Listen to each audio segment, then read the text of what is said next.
I don't ever slow up, no I don't take shit. I got no love for the fakeness. If you wanna play tough and wanna hate this, I'll always show up. I don't ever slow up, no I don't take shit. I got no love for the fakeness. If you wanna play tough and wanna hate this, I'll always show up and make a statement. I don't ever slow up, no I don't take shit. I got no love for the అందుకే ఆ పని చేశా. Secret reveal చేసిన Nagarjuna heroine తాజాగా వార్తల్లోకి ఎక్కింది. అక్కినేని నాగార్జున నటించిన మన్మధుడు సినిమాతో తెలుగు చిత్ర పరిశ్రమకు ఎంట్రీ ఇచ్చింది హీరోయిన్ అంశు. తనదైన అందం, అభినయంతో ప్రేక్షకులను ఆకట్టుకున్న ఈమె ఆ తర్వాత ప్రభాస్ సరసన రాఘవేంద్ర మూవీలో నటించింది.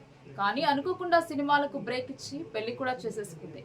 ఇక రీసెంట్ గానే సెకండ్ ఇన్నింగ్స్ స్టార్ట్ చేసిన అను యంగ్ హీరో సందీప్ కిషన్ హీరోగా నటించిన లేటెస్ట్ మూవీ మజాకాలో ప్రత్యేక పాత్రలో నటించింది. సినిమా రిజల్ట్ పక్కన పెడితే చాలా కాలం తర్వాత ఆమెను బిగ్ స్క్రీన్ పై చూసి అభిమానులు ఫుల్ ఫిదా అయిపోయారు.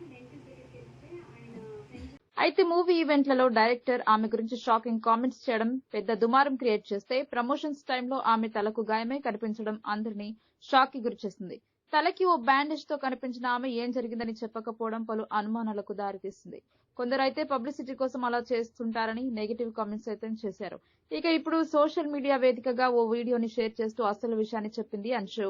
ఆ వీడియోలో ఆమె మాట్లాడుతూ, ఇది తాను పబ్లిక్ స్టంట్ కోసం చేయలేదు, ఇది నిజమైన గాయమే. నెల క్రితమే ఈ ఘటన జరిగింది. నా ఫ్రెండ్స్, ఫ్యామిలీ మెంబర్స్ వల్ల నేను బయటపడ్డాను. ఇది ఒక చేదు అనుభవం. త్వరలోనే దీని నుంచి కోలుకొని నేను స్ట్రాంగ్ గా మారుతానని నాకు నమ్మకం ఉందని వెల్లడించారు. మొత్తంగా ఈ వీడియోతో ట్రోలర్స్ కి అంశు కౌంటర్ ఇచ్చిందని ఆమె ఫ్యాన్స్ అభిప్రాయపడుతున్నారు. మజాకా మూవీ విషయానికి వస్తే బజ్ అయితే ఏర్పడింది, కానీ ఆశించిన స్థాయిలో అలరించలేకపోయింది. త్వరలోనే ఓటీటీలోకి రాబోతున్న మూవీ అక్కడ ఎలాంటి రిజల్ట్ అందుకుంటుందో చూడాలి. అంశు సైతం ప్రస్తుతం పలు సినిమాలకు గ్రీన్ సిగ్నల్ ఇచ్చిందని, టాలీవుడ్ లో మళ్లీ ఈ ముద్దుగమ్మ బిజీ అవ్వడం ఖాయమని భావిస్తున్నారు.